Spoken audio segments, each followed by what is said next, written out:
dismantling our entire foreign assistance apparatus, you have endangered every American who relies on that system to keep them safe from global crises and that relies on them to feed their own family. Not only that, but you have betrayed some of the stakeholders that I thought my colleagues cared most about: our farmers, our veterans, faith-based groups, diaspora communities in all of our districts, and the Constitution. Not to mention the people who have tragically died because you have ripped away the life-saving assistance they need to survive, and for no good reason. I was struck by the opening remarks of the chair. The chair mentioned helping people to vote. And why do Republicans not support the right to vote? There was a reference to all of these small dollars going to people in need who just happen to be of the LGBTQ community. And why are the Republicans, who actually crashed Grindr, the gay dating app, during the RNC, so focused on the LGBTQ community? But let's circle back to what the real betrayal looks like. First, there's the fact that Elon Musk ripped up the Constitution and our system of checks and balances by illegally dismantling USAID with zero congressional input. Congress is not a peanut gallery. It has constitutional oversight authorities that have been categorically violated. But this weaponization of government has been met with deafening silence, betrayal. And now to the so-called woke programming. The farmers. USAID's humanitarian assistance is a major source of income for American farmers, $2.1 billion in 2020. Farmers supply 41% of the food aid that USAID uses to feed starving people around the world, meaning that farmers' livelihoods directly benefit from these programs. The foreign aid freeze rips away their incomes while condemning vulnerable people to famine, betrayal. And veterans. American service members fought for decades in Afghanistan. Many of them are only alive today because the heroic service of Afghan interpreters, like my brother-in-law who served. And these folks we have worked with tirelessly to evacuate to the United States. But Trump canceled the refugee admissions program and left them behind, abandoned by the very people who use them for political gain and then ripped the rug out from underneath them at the first chance they got. Betrayal. And then the Christians.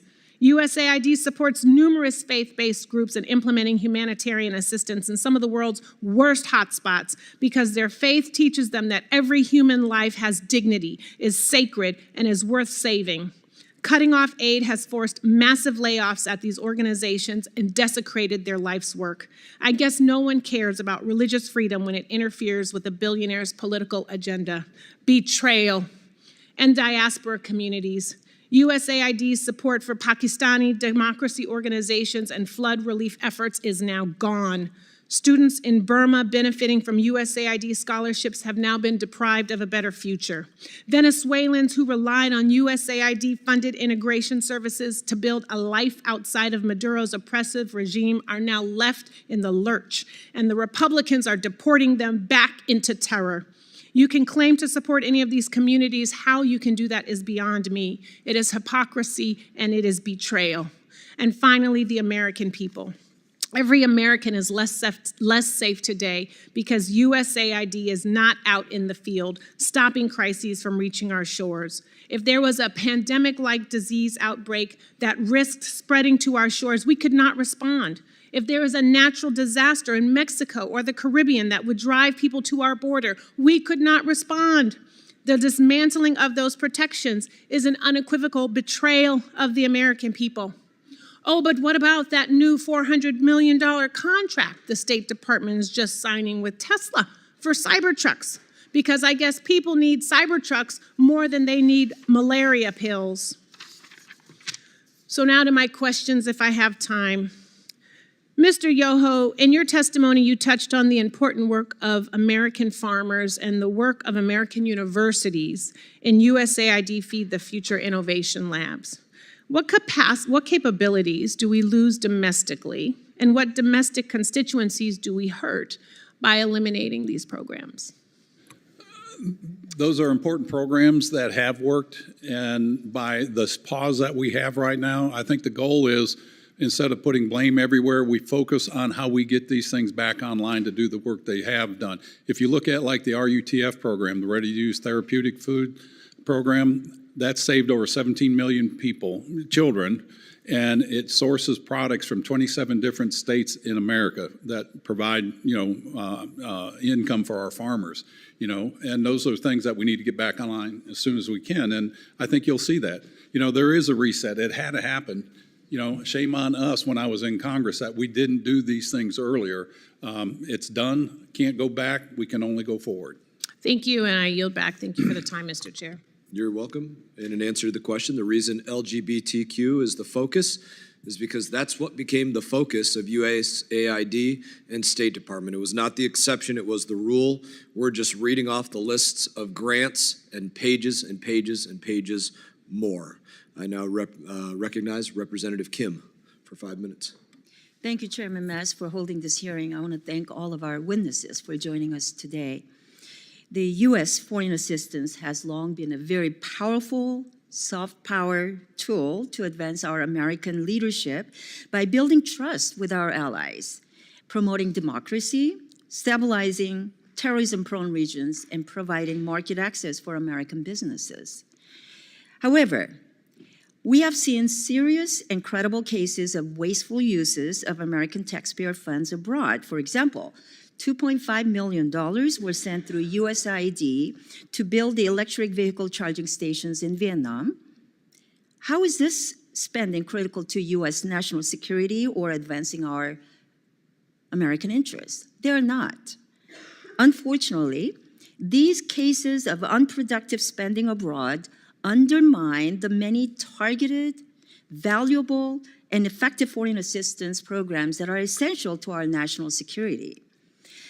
Mr. Yoho, as you know very well, the strategic competition with China and its Belt and Road Initiative is a top priority for the East Asia and the Pacific subcommittee that you once chaired and I now currently chair.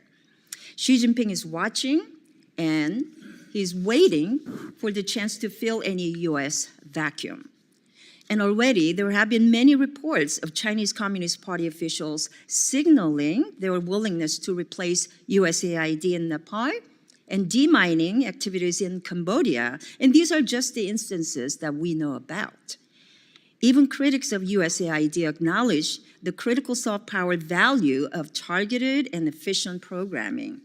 So let me ask you, if USAID is fully merged into the State Department, what specific authorities will the State Department's Bureau of East Asia and the Pacific need to effectively implement USAID programs to directly counter CCP's influence in the region, such as training journalists to expose illegal CCP information tactics or strengthening critical infrastructures there?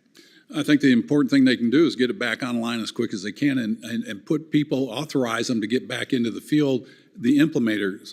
The State Department might can do that, but I don't know if they have the bandwidth or if they have the expertise and the capability.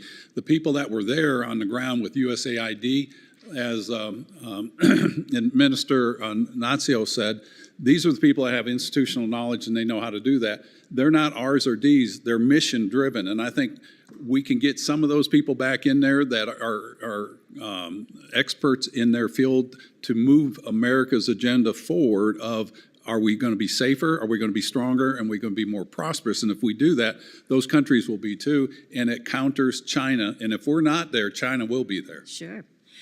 So I'm glad that Secretary Rubio issued waivers for life-saving humanitarian assistance programs. However, I'm also hearing many concerns regarding the lack of clarity on those scope of the waivers and challenges with getting paused programs restarted. It's hard to restart them if we completely turn the lights off, right? So what recommendations do you have for the administration to ensure an effective waiver process? Again, moving forward, I think the quickest thing they can do and the most effective thing is identify the program that you want to do. And then put the people in there that know how to implement that. That could be at state. There's people at USAID, and I know there's this big black eye on USAID, but I think we need to look at what they did do good. It's like a cake recipe. One drop of kerosene in a cake batter ruins the whole thing. So what happened and what's been exposed doesn't mean the whole thing was bad. And like I said, not all aid programs are good, not all of them are bad. Let's take the good ones and implement them as quickly as we can so we do not cede that ground to China, Russia, anybody that doesn't like us. Thank you. I'd like to ask a question to Mr. Primorak. What specific reforms can be implemented so that current adult audit and review processes ensure programming aligns with our U.S. national interests? I think transparency is probably the most important. We have various websites where we're supposed to provide information to the American public as to what we're doing in all these different countries, whether it's grants.gov or foreignassistance.gov, but it's not consolidated. And too often, actually probably most of the time, we don't have information as to who are the awardees, who are the sub-awardees. If those are made available, and not only to Congress, they should be made available to the American people.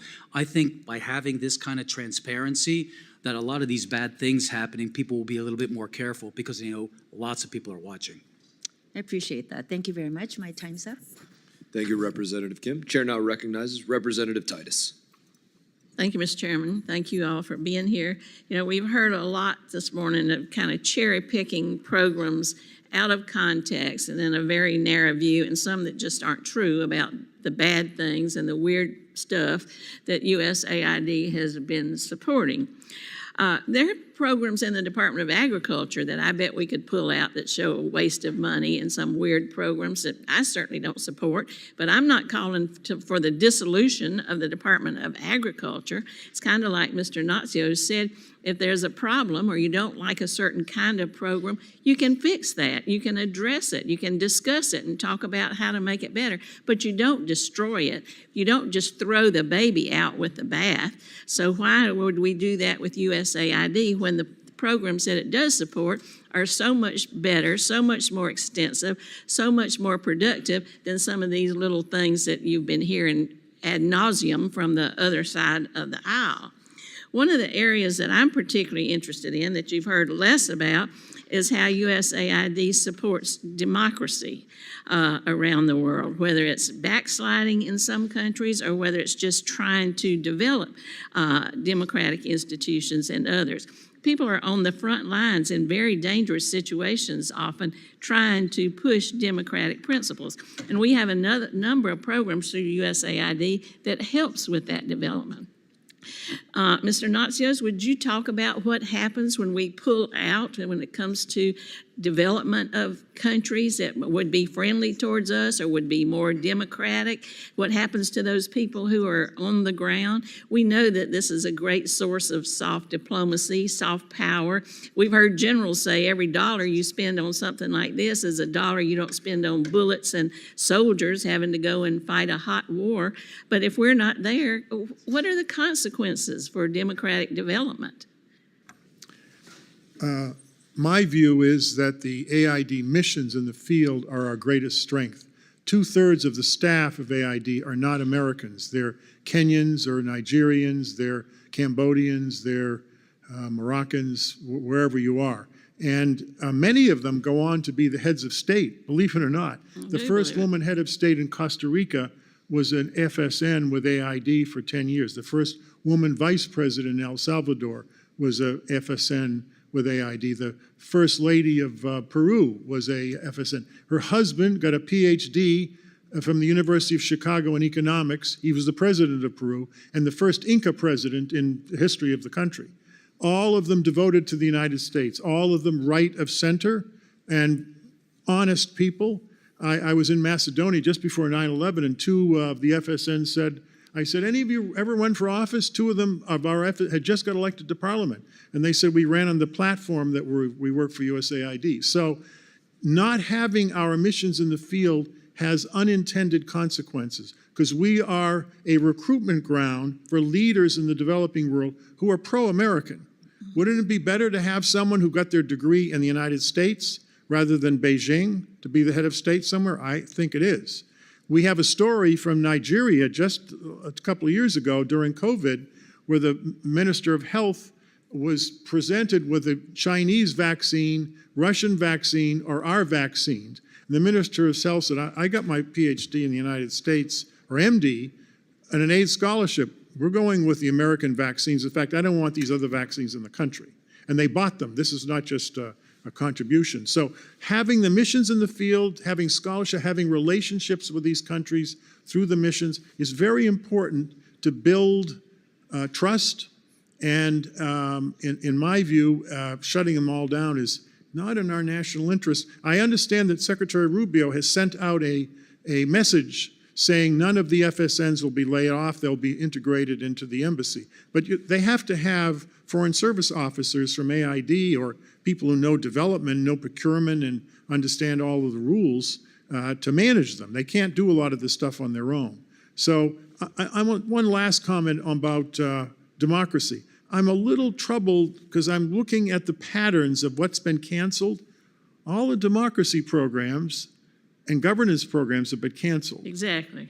And I'm a little, I hope that's not a deliberate decision. Maybe I'm misreading it. I don't think so. But if that's the case, it's a disaster because people around the world who want democracy and want freedom rely on us. They look to the United States. They certainly don't look to China, Russia, North Korea, and Iran, the CRIN alliance, as we call them in the Pentagon.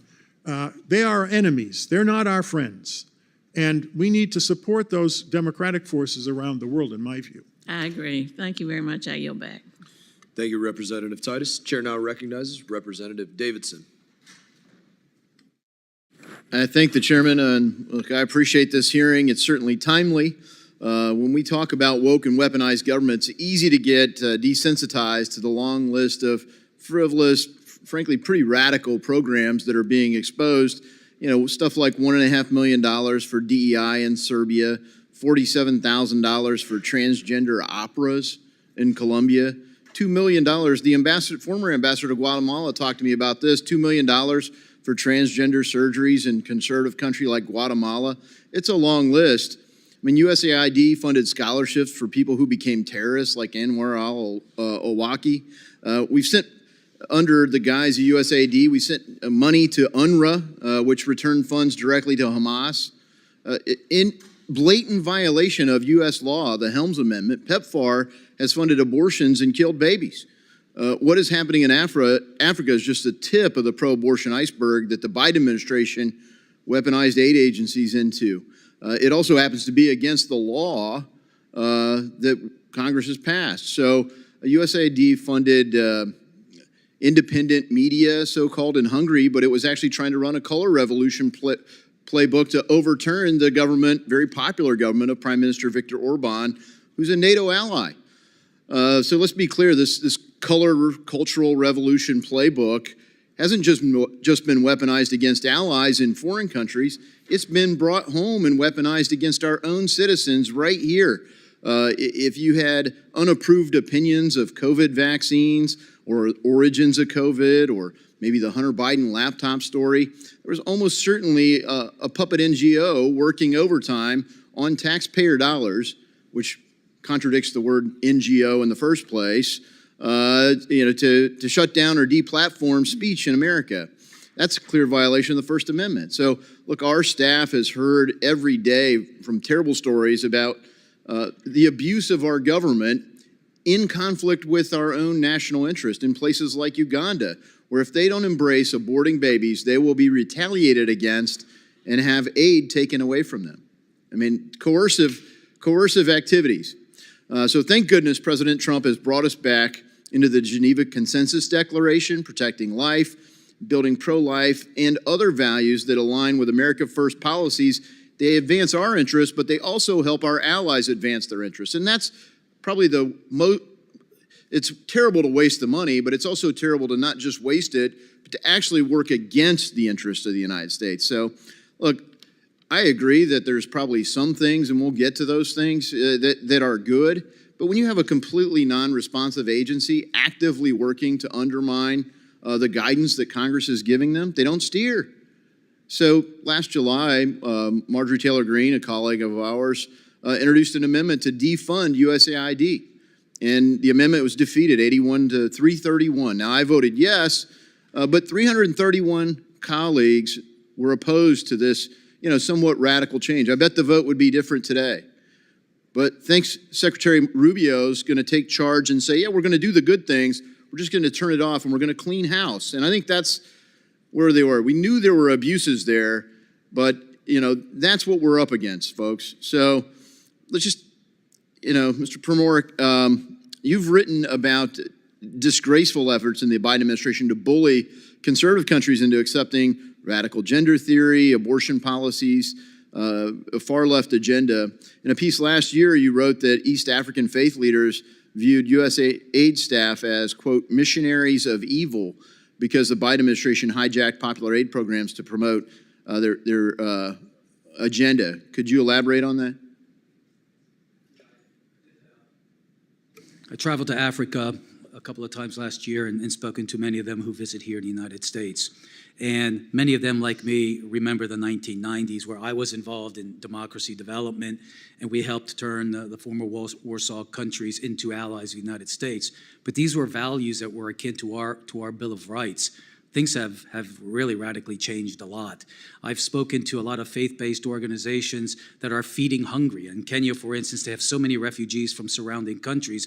Some of these dioceses, they simply will not take U.S. funding because it's tied to all. It had been tied to all of these things. I did I monitored or moderated a panel on Africa at Liberty University, and a governor from the northern part of Nigeria had a conversation with Samantha Power, who told her that you have to tie food aid with all of this other woke stuff. Crazy leverage. And look, I wish I could talk more, and I will submit questions for the record because, Mr. Yoho, look, nevertheless, there are certain things post USAID's demise and the imminent funeral for this agency that we might want to keep intact. So how do we advance our interest? I look forward to collaborating with you all, and I yield back.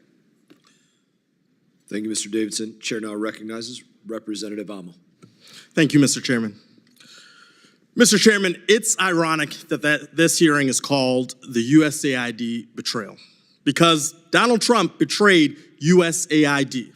He betrayed the agency's mission and its employees. He betrayed the American workers and the businesses supported by USAID contracts, and he betrayed the literal starving children who rely on food from USAID to stave off hunger. I'd like to highlight a few of the groups that Republicans are leaving out in the cold with this freeze. Let's start with the USAID employees, Americans around the world. They feel abandoned by our government, saying, quote, "We have lost contact with Washington. We are on our own." Some USAID employees, again Americans, have been forced to flee the country where they worked after protests over frozen aid turned violent. What does it say about us when we turn our backs on our own citizens, these global helpers who are just doing their job? But the betrayal extends to every American worker who relies on USAID, including American farmers, manufacturers, and universities. In my home state, the University of Rhode Island works with USAID to improve aquatic food systems and fight food insecurity. Right now, the university is unable to access nearly $300,000 they are owed. Let me repeat, universities are being stiffed for work they have already completed. And that was before the funding freeze. What kind of government refuses to pay its debts? Might be a government led by a multi-time bankrupt billionaires, I suppose. But of all the people affected, the worst impact of this betrayal fall on those who rely on USAID for food and medical care. People are already dying because of the aid freeze. As you heard earlier, yesterday we learned that a 70-year-old woman in Thailand died because the aid freeze cut off her oxygen supply and her access to care. Whether from lack of medical attention or from starvation, more people will die because of Trump's decision, and my colleagues on the other side having a collective silence. It's mind-boggling. This food aid was funded. Some of it was already purchased. It is ready to feed starving people.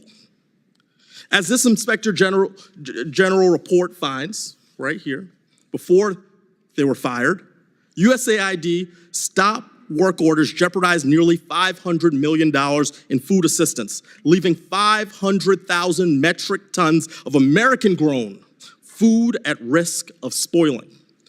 Look, if DOGE wants to eliminate waste, it can start with the life-saving food that is literally rotting in our ports because of Trump's betrayal.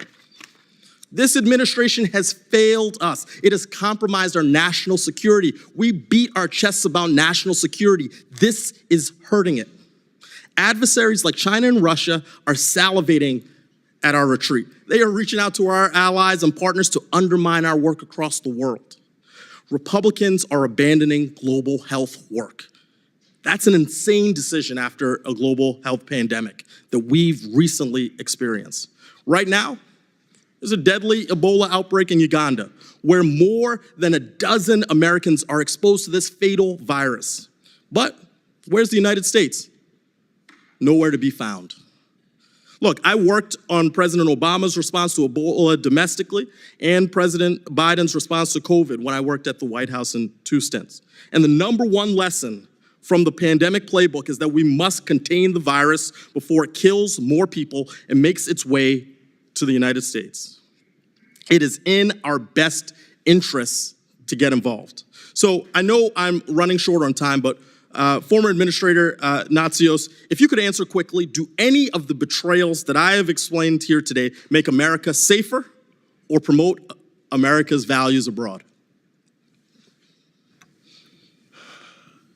I do believe that a robust foreign aid program, properly managed, is in our national interest. I wrote an article for Foreign Affairs that came out 2 weeks ago, February 7th, with a realist policy, not a liberal internationalist policy, on how we should run our aid program during this period of great power rivalry. The basic argument is that, humanitarian assistance and health should be based on need only. All the rest of it should be based on the following standards. One is there are 14 choke points in the high seas that control the food supply of the world. We should have aid missions in these countries. We do in Egypt. It's not just because Israel is security is connected to Egypt. It's because the Suez Canal is there. Morocco, they're not going to change the geography of the Gibraltar Straits. AID had a mission in Panama, and we left because it's a middle-income country. We should not have left, in my view. There should be a permanent mission in Panama because the Panama Canal is not going to go away. When we left, guess who moved in? The Chinese do. And who is upset with this now? Properly so, is the president. We should have had a large aid mission permanently in Panama. I went down there with my university, and they all wanted it. They didn't want us to leave. So I think we need to place our missions more strategically. The area around Russia and China are under severe stress. All of the Central Asian countries want a larger aid mission. You know, the Kazakhstan, we were going to move out, and the president said, we'll pay for half of it. I said, what? It's an aid program. He said, we don't want you to leave, Mr. Natsios. We want aid here. We want the United States here. And we value what you're doing, so we will pay from our gas revenues half of the cost of the aid program. Thank the gentleman for his response. Gentleman's time. Chairman, I ask unanimous consent to enter in the article from which I cited. So ordered. Gentlemen may want to find a time to apologize on Twitter or somewhere else to the administration, or thank the administration, as $6+ million, as one example, has gone to the WFP, the World Food Program. $250,000 in one line item for Ebola response, another $1.5 million for Ebola response, another $250,000 for Ebola response. The list goes on and on. Those are programs that have moved forward, and it goes exactly to your point of being more strategic, not doing the absurd, crazy BS that has been done in the past. It all comes to an end, and can't wait to have the people come here and literally stand before us and answer for the craziness they've been doing. Representative Baird is recognized. Thank you, Mr. Chairman and Ranking Member, and thank the witnesses for being here. And Dr. Yoho, it's always a good when I can see you. But you know, I want to express that the American people really deserve not to have their tax dollars spent on the programs that Chairman Mast mentioned earlier in his opening statement. And I really appreciated Emeritus McCall reminding us about how the USAID came about. And it was really initially created, as was said, to combat the Soviet Union and their efforts to spread communism around the world. So it's disappointing to hear about the billions of dollars being distributed to foreign countries, and some of those are our adversaries, that without really accomplishing our mission. So we have people here at home that are really struggling. For example, those that are still sleeping in tents after some of the hurricanes, and it's cold winter time. And so I think you can recognize, and I'm sure you recognize, the importance of taking care of our own people. But anyway, Dr. Yoho, thank you for your service in the 113th Congress. And I'm interested in agriculture just as I know you are. So I would really be interested to hear your perspective as a veterinarian on the impact of early detection of zoonotic diseases and the development of early detection and vaccines for controlling some of these diseases. And Sure. Thanks for that question because it's very important. You know, there's so many things that are going around. The things that affect people in pandemics and epidemics and things like that originate in the animal world, the zoonotics. There's 27 viral families that come through, and we saw the effect of COVID. I mean, COVID is in the animal world, it's in the human world. The thing we're looking at now is H5N1, the highly pathogenic avian influenza.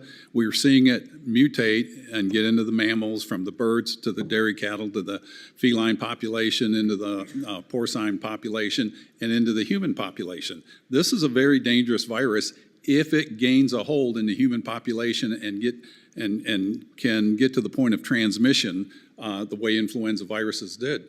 COVID, as bad as it was, had about a 97% recovery rate. You get one of these bad strains of influenza or the Marburg virus that's showing up, or a new strain of Ebola, they have a 40 to 50% death rate. Those things, what we went through with COVID was bad enough, but it's nothing like what we're going to see. And the research that we do through organizations like our land-grant universities, those are the ones that are on the cutting edge of this. But then you have multi-funded donor international organizations like CEPI, the Coalition Epidemic Preparedness Innovators.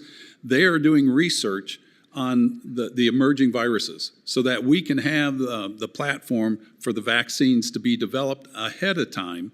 And this is that platform. The United States provides about 5% of their funding, roughly $170 million over the last 5 years, out of a budget that they have of about a little over $4 billion. The amazing thing is we've received about $1.25 billion back here in the United States of America that go into our research universities, our biotech parks, to do this advanced research, and that leads to global health and national health, and you can't have national security if you don't have health security. so could you, are you supportive of the idea that having people in some of these foreign countries allows us to have early detection? It really does, and I think as Administrator Ignacio brought up, if we have missions in these, we can monitor the spread of that, and they're the first ones, if they're trained in the medical field and they can follow these things, we can see where it's breaking out. We can do the mitigation of quarantining that area before it gets to a pandemic. And it's, again, this is national security. We don't want to cloud the good that they do with some of these programs that we heard that were abused that should never have happened, because that ruins the whole credibility of us. It ruins the credibility of the aid arm of the United States of America, and it's that's all I'm going to say. Thank you. Do either one of the other witnesses have a comment? We got about 28 seconds left.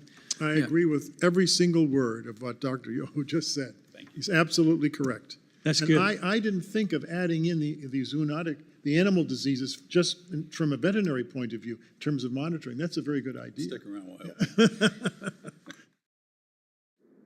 I would just add that these are important ideas, but we also have to strengthen the capability of other countries to be able to do it on their own. Sure.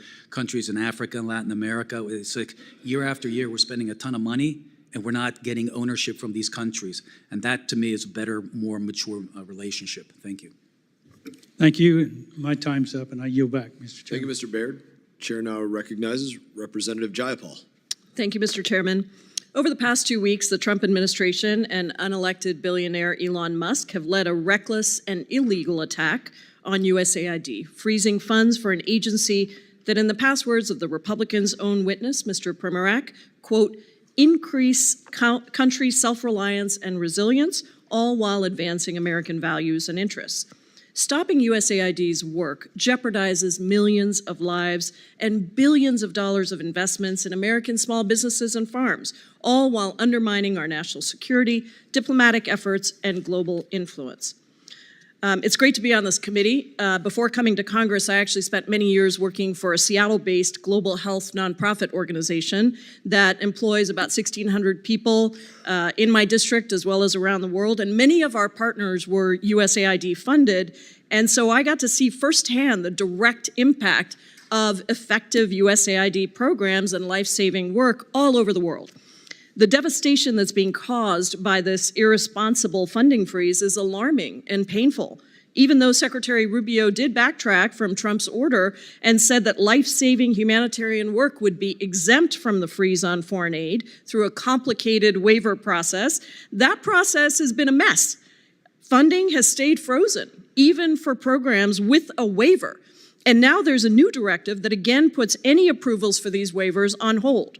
Drug deliveries have been stopped, life-saving food is rotting at ports, and we have abandoned people with experimental drugs and medical products in their bodies, cutting them off from the researchers who supervise their care. So let's be clear, this conspiracy theory-driven liquidation by DOGE is about trying to come up with spending cuts. That's the other committee I'm running back and forth between. However minor in the grand scheme of things, that they hope will finance the extension of Trump Tax Scam 2.0, the effort to make American taxpayers pay for tax cuts for the wealthiest. Dangerously, it's also about fueling an erroneous belief that America spends too much on foreign aid that does not serve American interests. If you ask any American or the average American in this country how much we spend, they'll say 25% of our federal budget is going to foreign aid. And I'll tell you what, give me a number that you would be willing to spend on foreign aid and we'll agree to spend it. And they'll say 10%. But guess what? We actually don't even spend 0.75% of our entire federal budget on foreign assistance. And so the reality is that USAID spends much less than most Americans think, and the impact for that tiny amount of money is extremely important for our diplomatic efforts, for our national security, and for our relationships and global presence on the stage. Mr. Natsios, you are the former Massachusetts Republican Party chair. You served as the U.S. administrator under George W. Bush. Can you briefly explain why the average American should care about USAID money and work, and what are the benefits to the average American? And I have a couple questions for you, so just be brief, please. We can't shut ourselves off from the world because our borders, we have a huge problem with the border. I have no doubt that that's a legitimate issue. We need to deal with it. But I'll tell you what's going to happen once the border is impregnable. They're going to come through the coastline. And you can't put walls up for the whole coastline of the United States. It's too big. I live on the coast in the summertime. We even live in Texas, but in the summertime we live in Maine because it's a little hot in Texas. And I don't want walls up on the coastline in Maine. So how do you deal with that? You make sure that if famines are starting, you stop them before they get out of hand. You know what people, at the end of any famine, people start moving en masse. When you have an earthquake, as we did in Haiti, what do people do? They start leaving the island. Where do they come? They come to the United States. Not through the border, along the coast. So we need a presence in the world to reduce forced migration. It's the biggest forced migration crisis in the history since World War II. 125 million people are now not where they intend to be. They're refugees or internally displaced. Number two, we already went through the diseases. It's not in American interest to have a disease get out of control because it's going to be a catastrophe for all of us. And Dr. Yoho is absolutely correct. This pandemic was nowhere near as bad as 1918. 5% of the world's population died in 1918 in 6 months. I'm going to stop you because I have one more question before I get to the end of my time. The waivers. Secretary Rubio said these waivers are there. Are they working? Even in PEPFAR, are they working? Are we getting money to these life-saving programs? I have spoken to the Christian NGOs because I know them. That's the community I come from. And they said they are They appreciate the waivers, they have the waivers, but they are not, there's no money flowing to them. That's what they told me. A waiver doesn't There's no feed reason why, families. many of them are old friends of mine, they would not make this up. Thank you. I yield back. Thank you. I just want to congratulate RFK, who has just been confirmed by the Senate. Say congratulations, speaking of health, and say now Representative Self is recognized. Thank you, Mr. Chairman. There is an advantage to being this far down the dais. There's too much material to cover that's come out of this briefing. So to my colleagues on the other side, they like to talk about this firing of the IGs. They forget the 2022 law that specifically says 30 days paid, then you can be fired. And then the unelected people that are working in the executive branch, as far as I know, there are only 2 elected people throughout the entire elected branch, executive branch. That's the president and the vice president. Every other one of the 2 million plus the 12 million contractors are unelected. So everybody that we are praising, as well as the people that we are condemning, are all unelected. Mr. Natsios, it's either you or during one of your colleague on the other aisle during your testimony said, well, it's only a small number. And it reminded me of the reporter that said about the Argentinian gang taking over just a couple of apartment buildings. Well, it's only a couple of apartment buildings. This country is $36 trillion in debt. We are trying in this Congress to do something about that, but we have taken all of these small amounts now for decades, and they now add up to $36 trillion in debt. So every small amount is crucial. 40%, you said that 40% of the USAID are compliance officers. That's not the issue. What are they complying to? During the Biden administration, they were complying to things that were not in the interest of the United States. I don't care about the percentage. What are they requiring compliance of would be my question. So this is for Dr. Yoho and Max. So the title of this agency is Agency for International Development. Is it not? Is that correct? Mm-hmm. International Development. So just in the few grants that we've been looking at, there is a USAID for activities in DC to provide USAID employees in DC with counseling, organizational resilience, wellness, and work-life balance. Now, I realize that DC might be different than the rest of the United States, but it's not international. We'll skip over and having worked in both the third world, Africa and the Middle East, we'll skip over the climate change because a poor country doesn't care about climate change. They care about survival. But I want to go to a USAID contract, excuse me, for activities in Albuquerque. And this is for you, Mr. Yoho, Dr. Yoho, excuse me. Emergency DEI support in Albuquerque. Now, I assume that's Albuquerque, New Mexico. So it was in 2022 through 2023. So it may have been in your last budget. Were you aware of emergency DEI support? Probably not. It's an unfair question. In Albuquerque.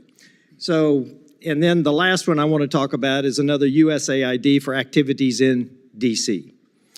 Now, this one is really interesting because it is to hire an LGBT advisor for the USAID's U.S.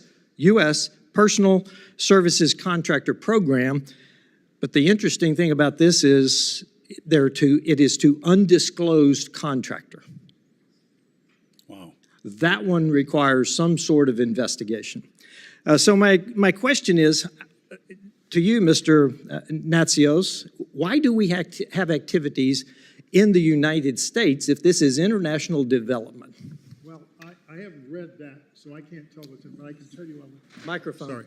I can tell you I was in a commission, this is when I was teaching at Georgetown after I left AID. A number of officers came back from Afghanistan and Iraq whose colleagues had been murdered by Taliban we lost a large number of contract staff in both countries, and they committed suicide.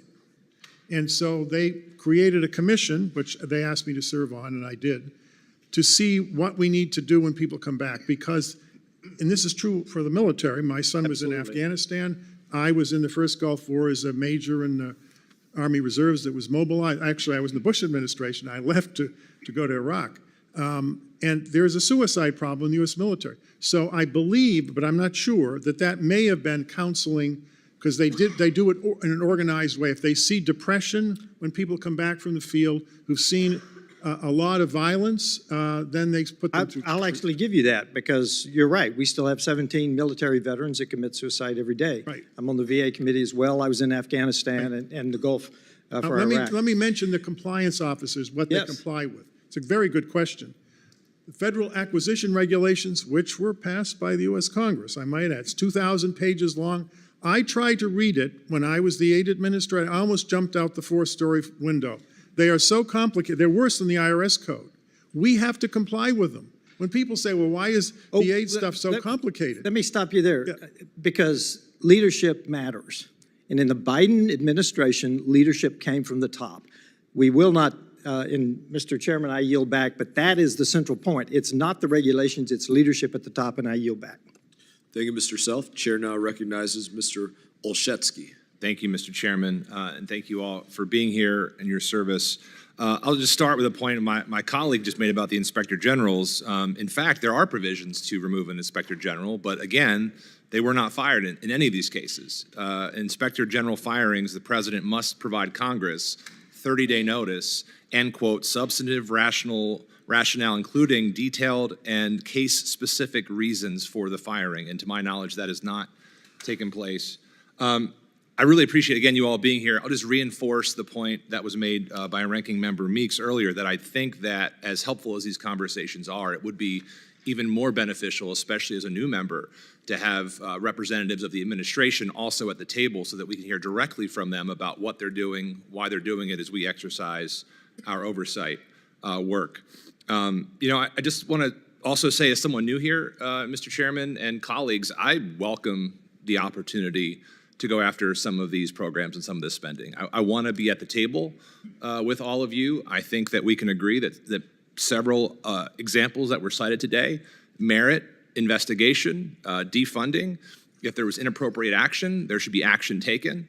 I completely agree with that, but I think there is a well-established process that does not include wholesale elimination or pausing of funding. I guess my concerns are twofold, one of which is that in the meantime, we are affecting real Americans. We talked about that earlier, real Americans who are either employees and have given their life to this country in service to it, or there are those who are farmers and other folks who are helping out.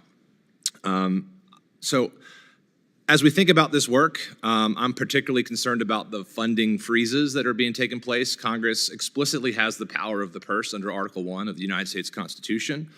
In the wake of overreach by the Nixon administration, Congress passed the Impoundment Act of 1974 that said the president may only propose rescissions or pulling back funding with specific notice to Congress and with approval of Congress within 45 days. Again, none of that has happened in any of these cases, and I would just encourage colleagues to say, again, I want to be part of these conversations, but let's do it through the legal and well-established process. For those of you who don't know my background, before I was a state rep and a county executive, I was a school teacher, and so really believe in the power of education, both domestically and internationally. And one of the things that worries me, particularly now as a new member on the Subcommittee of Africa, is we know there are tens of millions of individuals on that continent who cannot read. There are tens of millions of children now not in school. There were programs that were being afforded 44 million learners, young people, under USAID supported programs were being taken place. So in addition to the democracy programs being defunded we talked about, my understanding is there's no waiver and there's no funding for education. I guess my question is, would education programs, and we can sort of do a yes or no, or if you keep your answer, like, do you see any concern for the education programs that were being supported by USAID? Do I see any concerns with them, or? I see the benefit that we had with the education, and when you go back to the 1961, they focused on agriculture and education, and as Mr. Nazio brought out, we used to educate leaders around the world that when we go around, as you go on delegations, they were educated here. There's over 300,000 students going to China that used to not that many coming here in the past, but China has jumped on this and they see the value. Completely illiterate. They've never been to any schooling at all. And that's how they recruit them. Yep. When I was in Darfur as a special envoy, I noticed that. They didn't know what the United States was. These people were that isolated from the world. They didn't know what Europe was. And that's not good.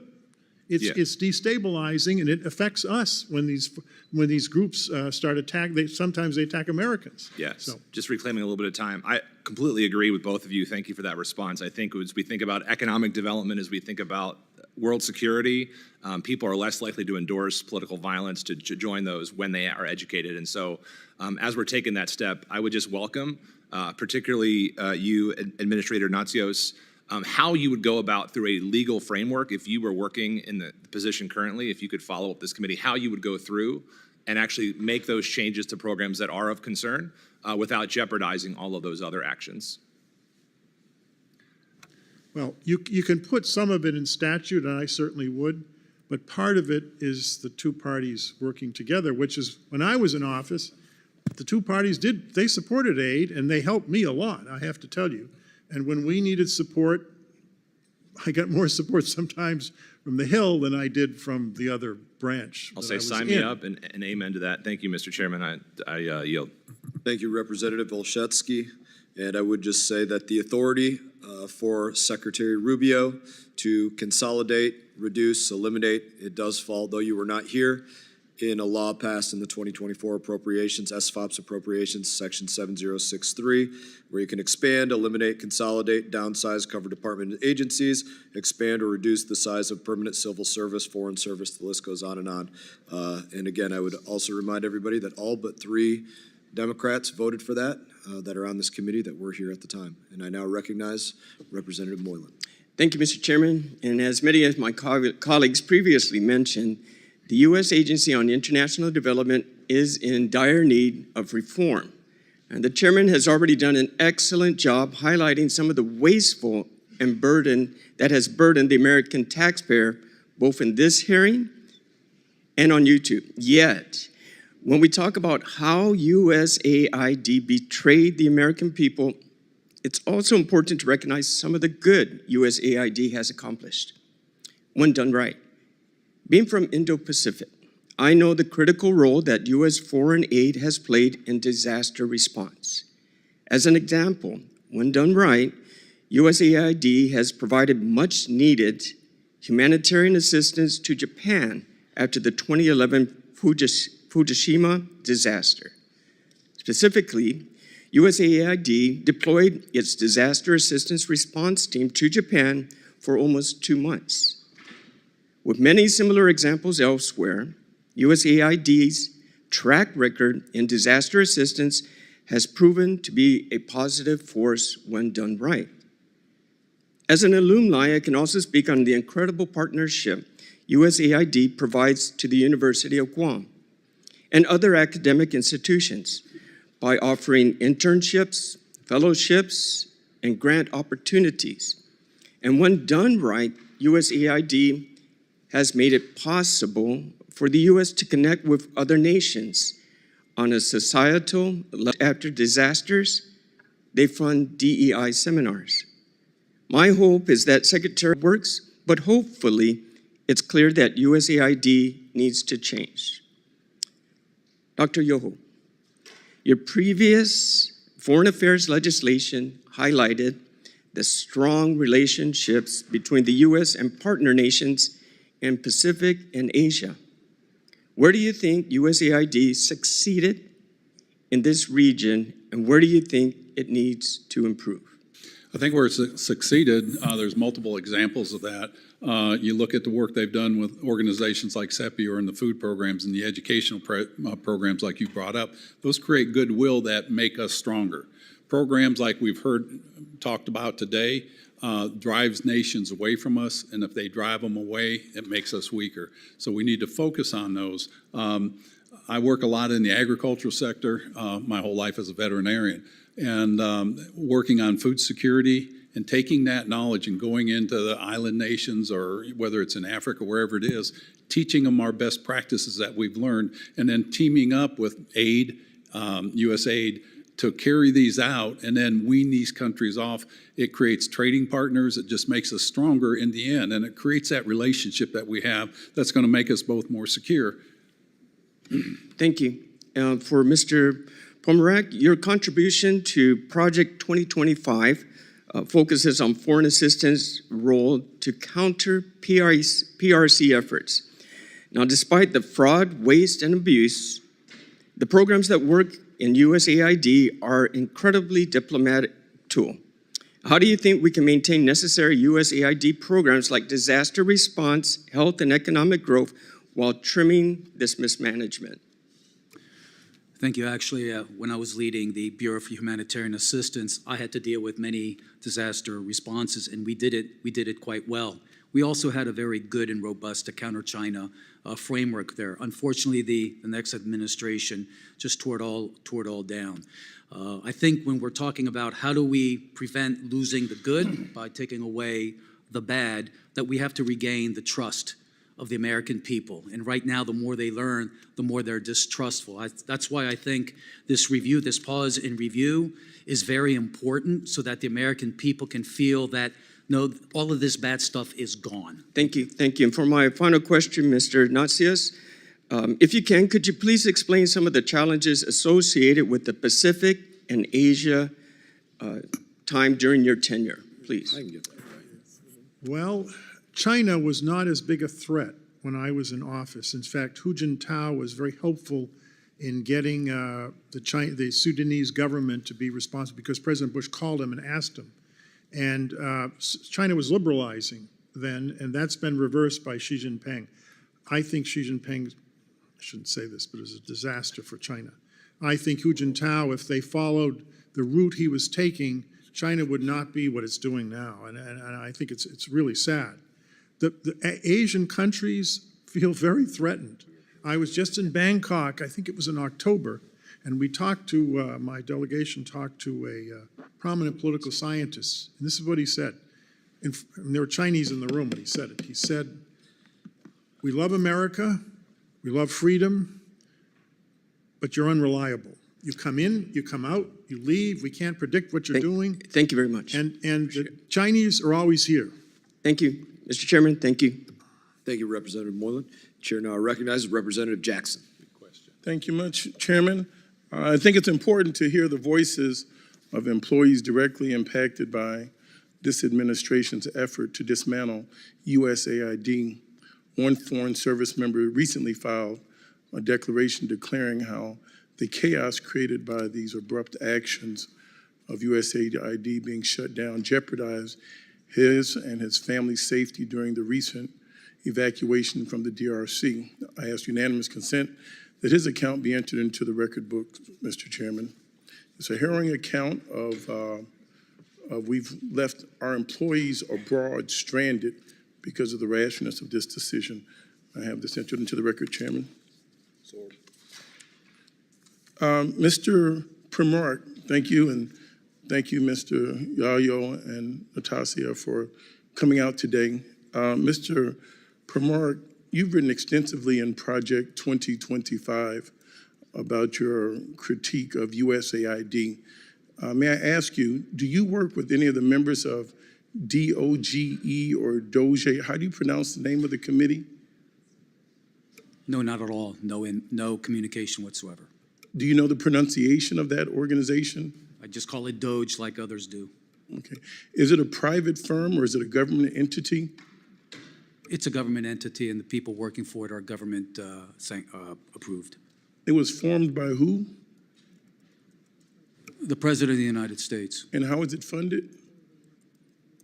I understand that most are working for free, but any other costs are going to be covered by the U.S. government.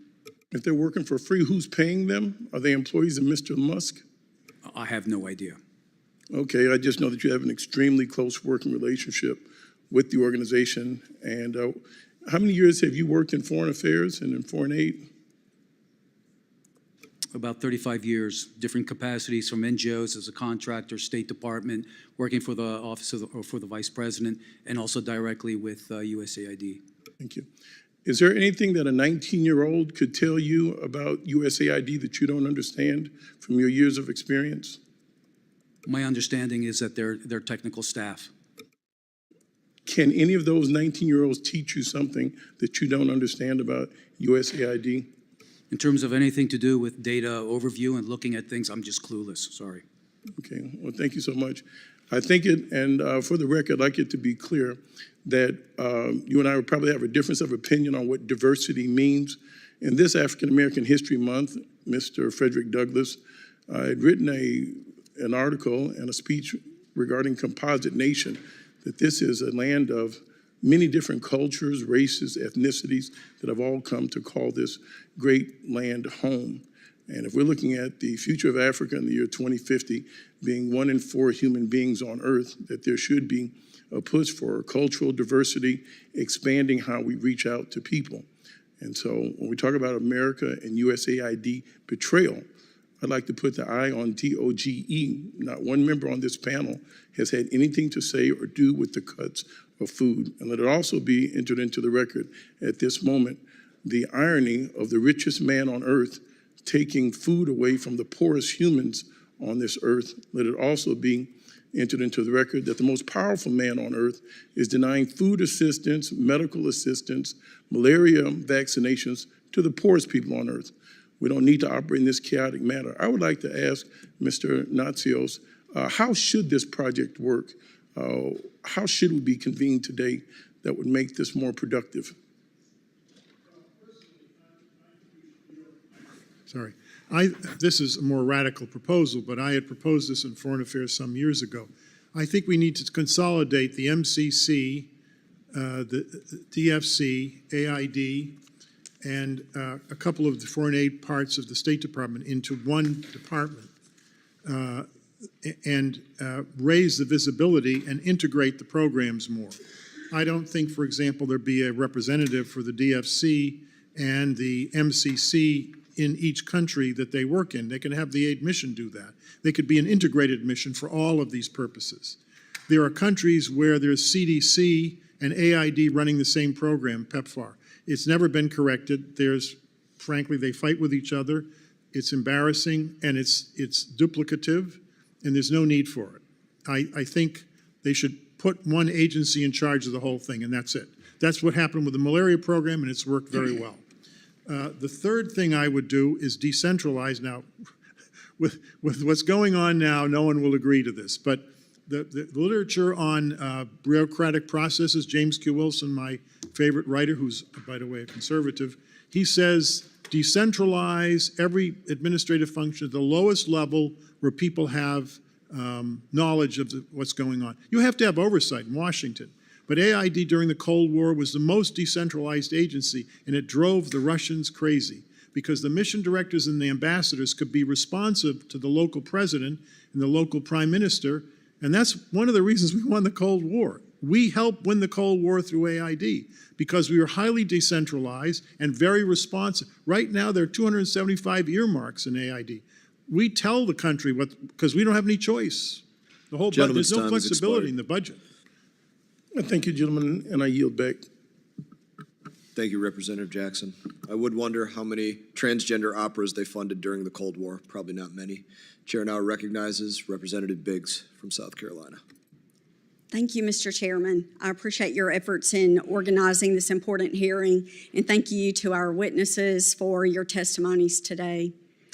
So today's hearing has provided a target-rich environment of examples of funding allocations that, while perhaps they were intended for worthy causes, in my opinion, they raise serious questions about our priorities and where our focus truly lies.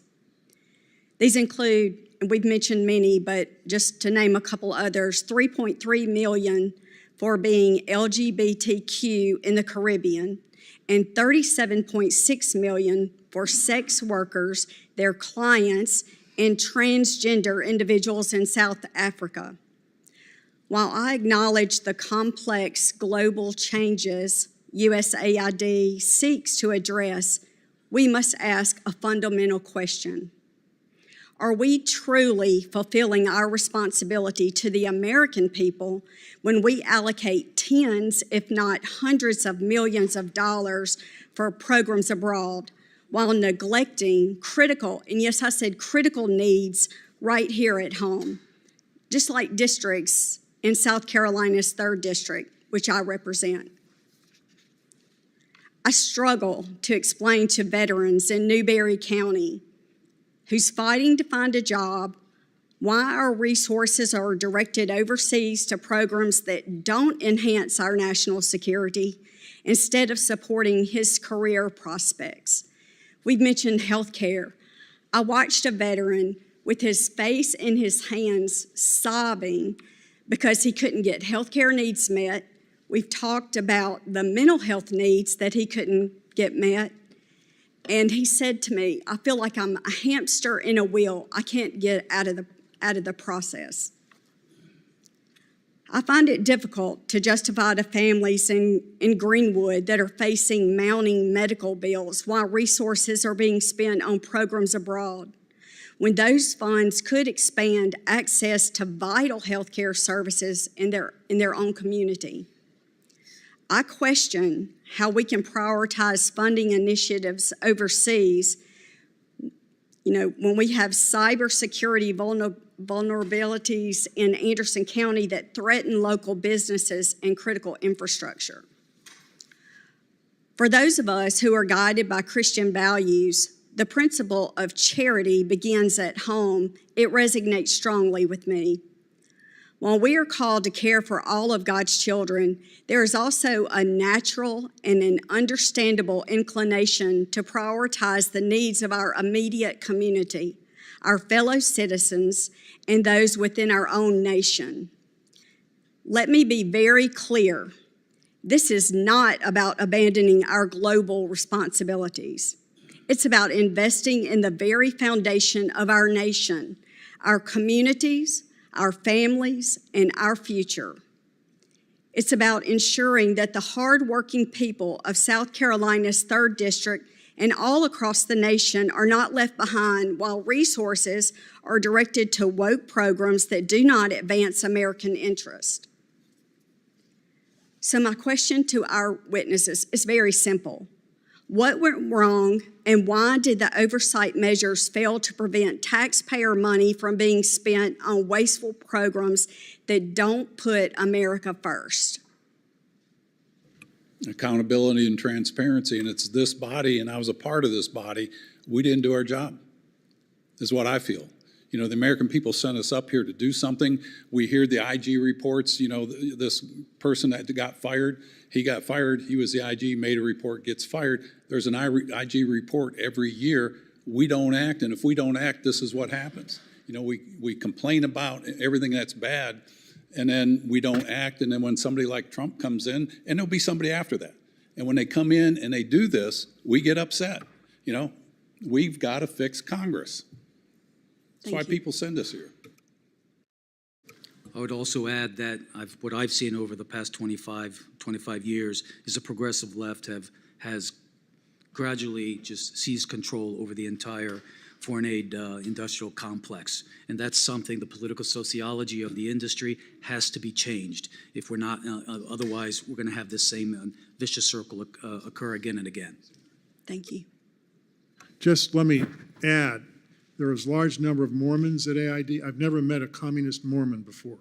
There aren't any that I know of. I don't theologically agree with them, but I have great respect for the Mormons. There's a very large number of practicing Catholics in AID and evangelicals. And there's a large number, as I said earlier today, of missionary kids who were, why? Because they speak the languages of the countries they were brought up in. And they make wonderful foreign service officers, and many of them have risen to the senior levels of the agency. Is there a contingent of younger, very liberal?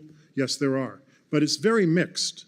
And my experience in the agency, maybe it's changed, is that when you ask officers to do something, they do it. I didn't used to have to ask their backgrounds. I just said, I want this done.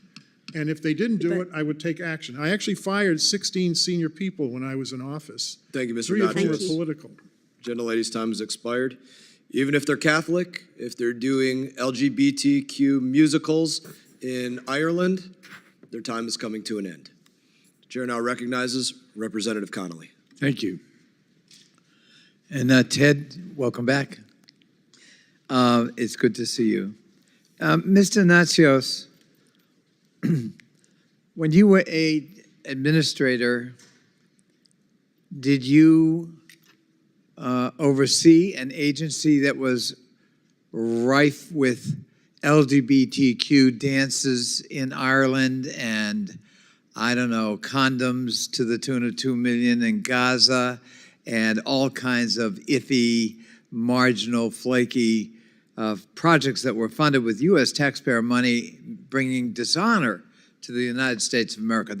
Would that be a fair characterization of AID from your point of view? Well, it certainly wasn't when I was there. And I don't think it is now myself, but I do think there are programs that I saw on the list that I would not have allowed in my agency. Well, let's stipulate that, but let's not let that characterize AID, because all of us are losers if that succeeds, it seems to me. Global health. What percentage of AID's work would fall under the rubric of global health? Fighting disease, child maternal health care, or rehydration projects, on and on. Polio, cystic $8 billion. fibrosis. What's that? $8 billion $8 billion out of 40? out of 38 billion last year. Out of 38, so big chunk. What about food security and nutrition The programs? emergency response part of aid is now by far the largest. It's $15 billion. It just amazes me because it's so much more than I had when I was in office. So 23 of the 38 billion is just those two categories. That is correct. And those aren't fringe projects. Those are really life-saving Yes, projects. they Is that are. fair characterization? Yes. And what about disaster relief? Well, the 15 billion is the food security. Food security for me is the emergency side. Agriculture is separate from that, and that's what I think you're talking about in the longer term development sense. But when we're talking about disaster assistance, we're not only talking food. No. For example, my fire department is part of a FEMA AID relationship Right. where they can go to trouble spots overseas and, again, try to save lives. Right. I don't know what part of the 15 billion is food versus what we call non-food assistance, which is usually emergency medical care and public health, like immunizing kids in refugee camps and that kind of thing. So- I don't know the breakdown. So let's say one were sincere about wanting to clean up marginal, fringy projects that should never have been funded. Is the way to do that to basically announce we're going to fire 10,000 employees and leave 239 left? It is not. And what would be the consequences of depopulating the agency to the tune of 10,000 out of 10,239 employees? My experience, I've run 7 institutions in the last 50 years now. The 8 officers that I work with were among the smartest and the best managers that I've worked with, and the most creative, because the circumstances they deal with in the developing world are very challenging. I think losing career people is like losing the cadre of the military officers. It's a disaster for the United States. And the chairman seems to be under the impression that the appropriations bill provides blanket authority to Secretary of State Marco Rubio. I beg to differ. My view is that ultimately AID was established by statute in the Foreign Assistance Act of 1961 as amended. And if you want to dismantle or fold it into another organization, you must get statutory authority from the United States Congress, and we certainly will fight that out. Final point, Mr. Natsios, and maybe Ted Yoho, you may want to comment as well. I'm worried about the vacuum being created by these actions, that China is going to waltz right in there. They're already big actors. Now we, the United States, are going to make them even more so, and I struggle to see how that's in an American interest. Why don't you comment? It's going to drive people closer to China, Russia, the adversaries, and we see this. But I saw that before, too, with the programs. I had one of the past presidents of Ghana say that if we want aid, but if we have one party from the United States in power, they have a short list. If we have another one, it's a long list. He goes, if we go to China, they say, here's your money. But they said this, I would rather do business with the United States. That's something that we can take advantage, and we need to focus on those things, because that makes us stronger, safer, and more prosperous, not just here, but in those other countries. We need to get back to the basic mission here. Thank you. Thank you, Mr. Chairman. Thank you, Representative Connolly. Gentleman from New Jersey, Representative Kane is recognized. Thank you, Mr. Chairman. And thank you to our witnesses for being here today. America is spending $40 billion in foreign aid, yet much of that money never reaches the intended recipients. Instead, it gets caught up in bureaucratic inefficiencies and organizations that have not always been transparent with the American taxpayer.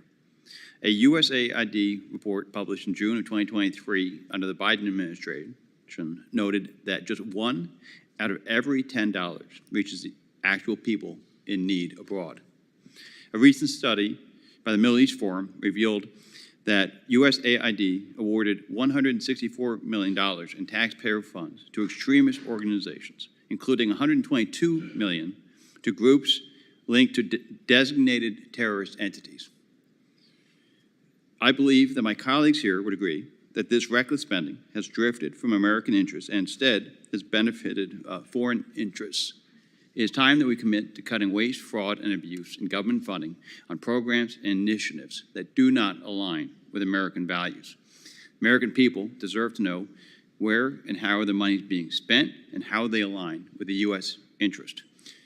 Mr. Yoho, should this reorganization include a comprehensive forensic audit of USAID spending over the past 4 years, how should this audit identify waste, fraud, corruption, and programs that may have undermined U.S. foreign policy objectives? Absolutely, but I mean, you could go back years.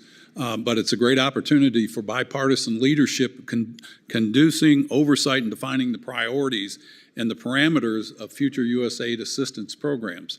That leads to the certainty that where we're not wavering. It creates continuity in our programs, and it makes us stronger.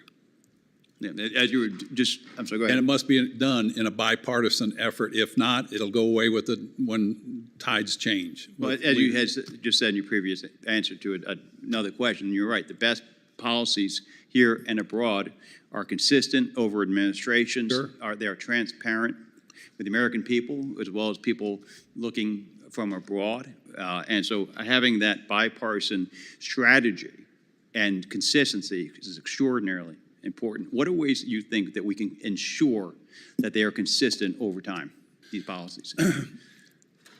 I ponder that. And if you look at, we'll just take the JCPOA and the Paris Climate Accord.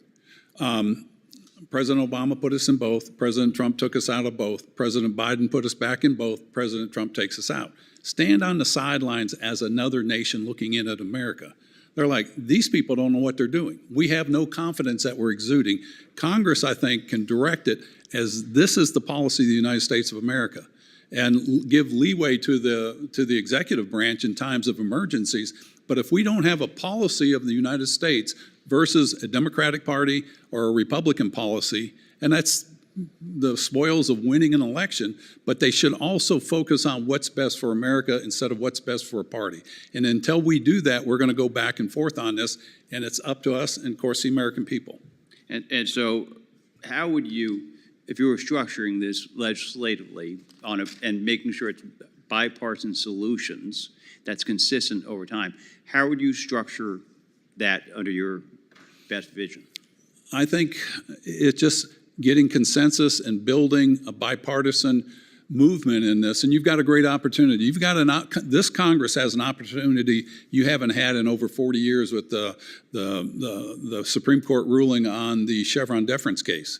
The Chevron deference, when that came into effect, allowed the administrative agencies to have all this power. All right, that's been repealed. Congress can go ahead and move forward and say this is what an agency may do. This is what they shall not do. And if we don't do that in a bipartisan way, it's going to go right back to these agencies, and Congress has allowed their powers to be usurped again by administrative agency, and you have administrative law. And as we're doing that and constructing it, how do we ensure that taxpayer-funded aid does not fall into the hands of corrupt governments, terrorist organizations, or entities that are hostile to U.S. interests, Mr. Yoho? Define the mission of what you want, and then you have to have that oversight, as Mr. Nazio brought up. You got to approve these things, and you have to have it done now. And I think there should be an immediate review after this stuff. You know, with every when you send out a check, you want to get it back. The IRS makes us do that and be accountable for our taxes, and I think we should do the same thing in government programs. Thank you, Mr. Yoho. I yield back my time. Could I just add one thing in terms of suggestion? Gentleman's time has expired, so maybe in another round. Thank you. Thank the gentleman from New Jersey. Representative McBride is now recognized. Thank you, Chairman Mass. It's a privilege to serve on this committee with you and Ranking Member Meeks. It's also an honor to be here for my first Foreign Affairs Committee hearing. I am looking forward to working alongside each and every one of you in a bipartisan manner in support of U.S. interests. Unfortunately, right now, we are seeing a partisan attack on USAID, one of the most effective tools of American leadership and our national security. By gutting this agency, President Trump is not just turning his back on our global commitments. He's undermining American interests and our security. And he is causing unnecessary deaths. If President Trump can get away with gutting USAID, he can do it anywhere. That means that no part of the federal government, including programs like Medicare and Social Security and Medicaid, will be safe from this administration.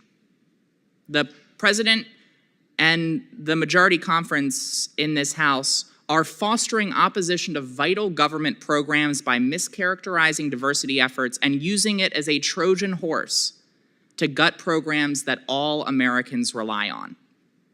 This hearing is titled USAID Betrayal, but let's be clear, the real betrayal is that Donald Trump promised to lower costs facing families, but instead is pursuing policies that threaten American jobs and increase costs for workers. Foreign aid is not a charity. It's an investment in stability, security, global health, economic security, American leadership, and American jobs. USAID buys food from farmers in Delaware to help prevent famine and conflict abroad. USAID funds over $1 million of critical research at the University of Delaware on both energy and poultry production. USAID collaborates with Delaware's businesses to expand agriculture in places like Ukraine. These cuts, this effort to decimate USAID, doesn't just hurt people in distant countries, it hurts Delawareans. And so my first question for you, Mr. Natsios, I want to talk about everyone's favorite topic. It may have come up already, egg prices. One reason for rising costs is the spread of bird flu. Yet this administration has stopped monitoring bird flu in 49 countries, increasing the risk of it spreading to the U.S. and decimating our poultry industry, a cornerstone of Delaware's economy. With USAID halting its efforts on bird flu, I'm curious what you believe could be the impact on egg prices and also, of course, the health of Americans. Well, I have said before that I think the 80 USAID missions that used to exist are our frontline defense for infectious disease generally, and I'm now convinced by Dr. Yoho that we should add in animal disease, zoonotic diseases, not that have jumped to humans, although that's a huge problem, but just that are in the animal kingdom because it affects our domesticated population of animals in the United States, whose food supply is critical to our health in the United States. So, and I might add to the developing world as well. We have had some very successful programs over the years to eliminate these zoonotic diseases in Africa and Central America, Mexico, and I think we should revive those. I know when Bush was president that they monitored all birds dying in Alaska because there's a billions of birds, and we used to test them for virus. No, I didn't, but I think USDA tested them for viruses to see if bird flu was in the flocks, and then try to take action. So I think early warning systems in all areas are extremely important so we can do preparedness work to protect the American people. But we also, at the same time, be protecting people in the developing world, too. That's right. One quick question, because we've heard commentary about, quote, fringe programs at USAID. You acknowledge that there are programs at USAID now that you might not have approved in the past.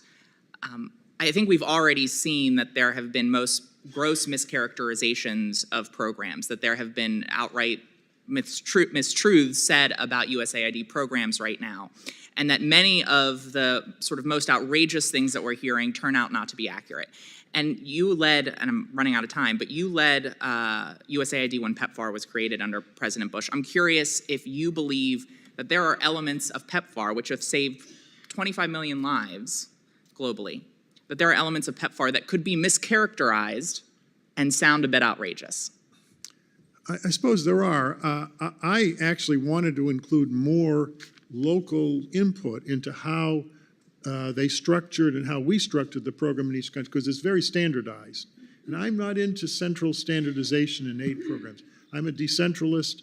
I guess I'm a federalist, you'd say, and I believe all development is local, and that we should allow the countries more discretion as to how we structure the PEPFAR program. But I lost that battle 25 years ago, 23 years ago.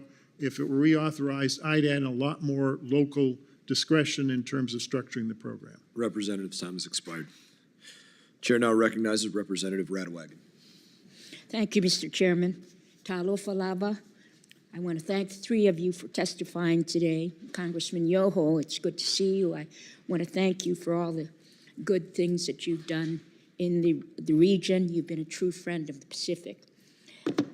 In the past 2 weeks, independent Samoa and the Cook Islands have signed deals with the PRC. With Kiribati to the north, independent Samoa to the west, the Cook Islands to our east, my home district of American Samoa is now surrounded on 3 sides by China-friendly nations. I have a couple of questions. During the Trump administration and the Biden administration, the State Department and USAID proposed that USAID take over and manage U.S. economic assistance and federal programs and services to the 3 strategically vital Compact of Free Association allies, namely Palau, Marshall Islands, and Micronesia. We have made sure that was rejected because Congress has been providing all such assistance to those strategic partner island people through Interior Department since 1961, including under COFA since 1986. Now that assistance is appropriated so that Interior continues to actually administer these funds and programs under COFA for the next 20 years at least, and that will continue until Congress changes it. The state and those who have or will be exercising U.S. aid authorities understand that COFA economic assistance is not discretionary grants, but usually agreed to obligations that secure the highest level of strategic interests of the U.S. in the Pacific. Mr. Natsios? Any one of you are free to answer. Turn your mic on, please. Could you just repeat it? I couldn't quite hear your question. I'm running out of time now. I don't know whether the chairman will let me roll that back a bit. During the Trump administration and the Biden administration, the State Department and USAID proposed that USAID take over and manage U.S. economic assistance and federal programs and services to the 3 strategically vital Compact of Free Association allies, namely Palau, Marshall Islands, and Micronesia. We made sure that was rejected because Congress has been providing all such assistance to those strategic partner island people through Interior Department since 1961, including under COFA since 1986.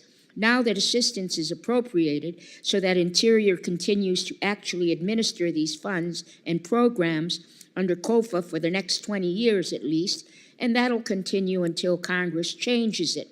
Does state and those who have